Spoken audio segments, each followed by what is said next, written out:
Hello and welcome to the first episode of ESG Express, fast track to ESG reporting. Thank you all so much for joining us. We're happy to see so many of you here today. My name is Adam Penkala. I'm one of the co-founders and VP Sales at Velis Real Estate Tech. We have been designing and delivering facility and operations management solutions for real estate market for over 13 years. Last year, we added the single ESG reporting tool to our product portfolio. As we wait for everyone to join us, let me take a moment to share a few words about what you can expect from this series. ESG Express is to help real estate professionals like you to understand ESG reporting better. Think of ESG Express as a series of online discussions with the ESG experts from around the world. Today's webinar marks the beginning of our new webinar series, where we'll focus on GRESB benchmark, data collection, timelines, deadlines, and software. It's amazing to have Anna Olling with us here today. Anna is the Director of Real Estate Engagement at GRESB. So welcome, Anna. Nice to have you here today. Thank you for having me. Okay, so we can jump straight because it's an express. We want to jump straight to the questions. So maybe at first, Anna, if you can explain us briefly what is GRESB, who is behind, and what's your customer base at the moment? GRESB is a mission-driven and investor-led organization that provides actionable ESG data to financial markets. We collect, validate, score, and benchmark ESG data to provide business intelligence, engagement tools, and increasingly also regulatory reporting solutions for investors. And for real estate companies and infrastructure portfolios participating in the annual GRESB assessment, we provide tools that help them map their own ESG program against a globally defined framework, and we help them discover where they are on ESG-related topics relative to peers and the entire GRESB universe. Okay, so what's the typical customer of GRESB who want to benchmark themselves? Real estate companies that operate assets could do the GRESB assessments. Also, pure developers can do GRESB assessments as well. And we also have the infrastructure assessment. So when you operate or develop real assets, that's GRESB is something certainly to consider. Given where we are today, increasing regulation, need for standardization, and really strong focus from investor, occupiers, clients, and other stakeholders, what are the most important elements do you think we need to introduce at the company level to be able to hit some of the ESG and net zero targets? I could say the top 3 steps are to collect the data, set your KPIs, and then start benchmarking. So step 1 in the energy transition and decarbonization process is understanding consumption at the property level. From there, you can start to determine where you are most exposed in terms of emissions and what the drivers behind that are. After you collect the data, you can start to look into solutions. The solutions for each asset are different and unique and might range from electrification of the building to adding on-site solar on the roof. You need to regularly look at your goals and you need to have KPIs. The industry is used to having IRR targets and PV targets, and this needs to now extend into net zero targets. When it comes to benchmarking, so that's the third point I mentioned, one of the challenges that in the real estate world, every asset is unique, and therefore every portfolio is unique. The most effective way to benchmark is when you benchmark yourself against yourself, and you show a steady decline in utilities over time. But having said that, the external benchmarking is also relevant because it helps you understand how your buildings are performing relative to competitors. And we at GRESB certainly see a competitive race to the top when it comes to external benchmarking. So if I can squeeze in an example, so let's take net zero targets as an example. Around a third of GRESB participants in 2022 declared that they had net zero targets in place. Well, you can say maybe that's not too much. Or you can flip it around and look at this in this way. In 2016, 2017, nobody had any net zero targets. In 2022, there are a lot of companies with net zero targets in place. And we hope this percentage increases in 2023 during this year's reporting cycle. So clearly the message is the leaders have emerged, the conversation is maturing, the cohort is growing, and if you are not among those who have net zero targets in place, well, know that that's what your peers are doing, and that's the power of external benchmarking.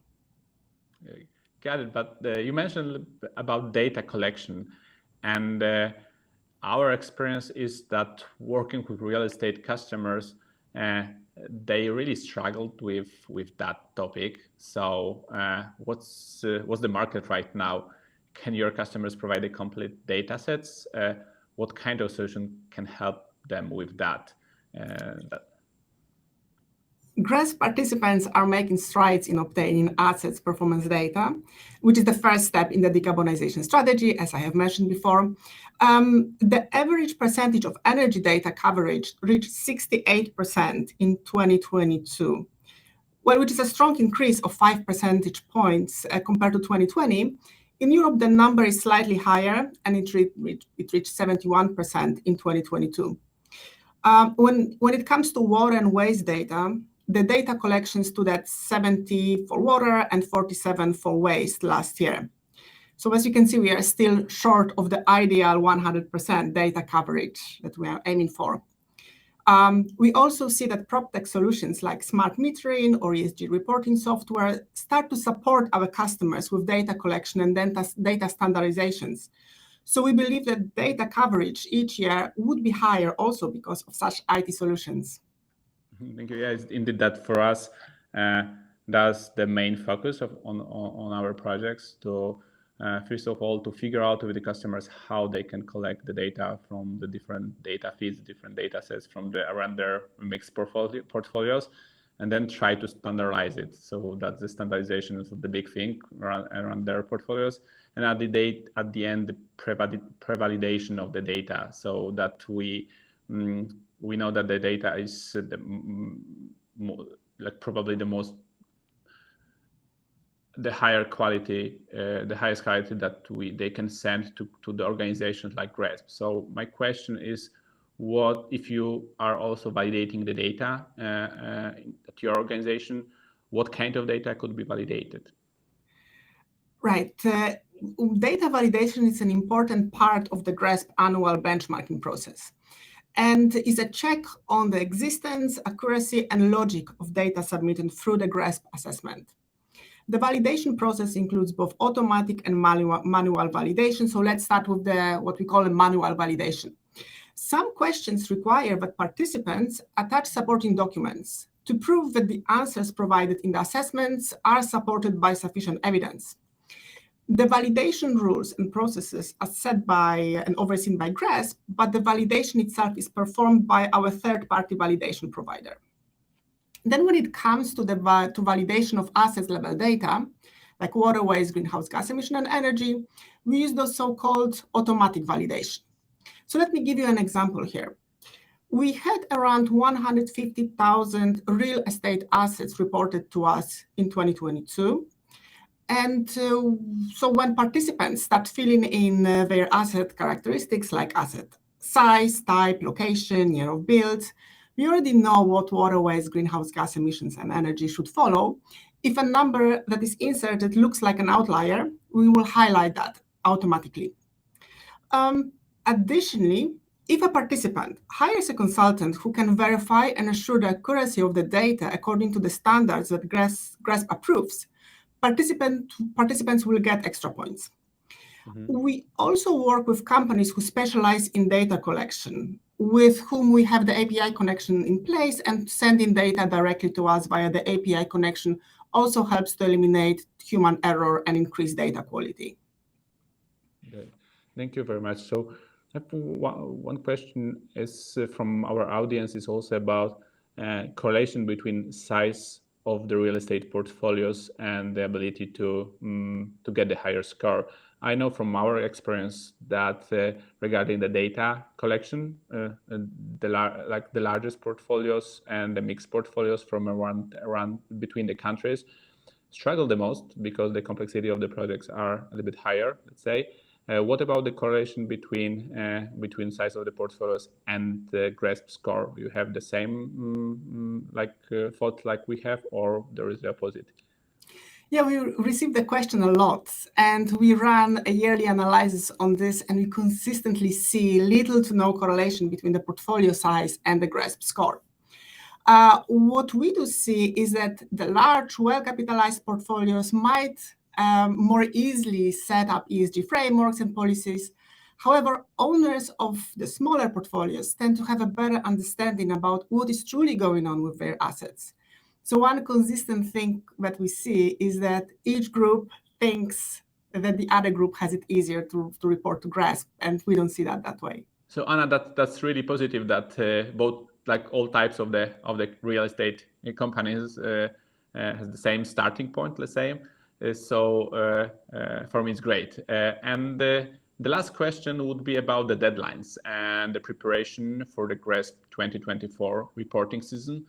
Is it not too late for the companies right now? We are in the middle of the year, 2023. So I see that lots of companies are thinking about it. Some of them already started to collect the data and the preparation, but some of them not, but they want to submit the reports next year. So what's your thought about that? Yeah, indeed, we have just closed the 2023 reporting window, and we are in process of data validation. We will release the preliminary benchmark reports to our 2023 participants in just over 1 week. So when you look, we have created a small roadmap slide for you. So the next reporting window will open in April 2024 for a duration of 3 months. So if you are not yet a GRESB participant, it's actually a great time to start your preparation for next year.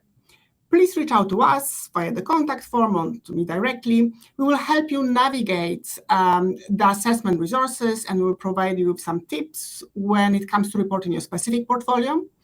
It's also a great time to reach out to partners and consultants who help with GRESB for further support.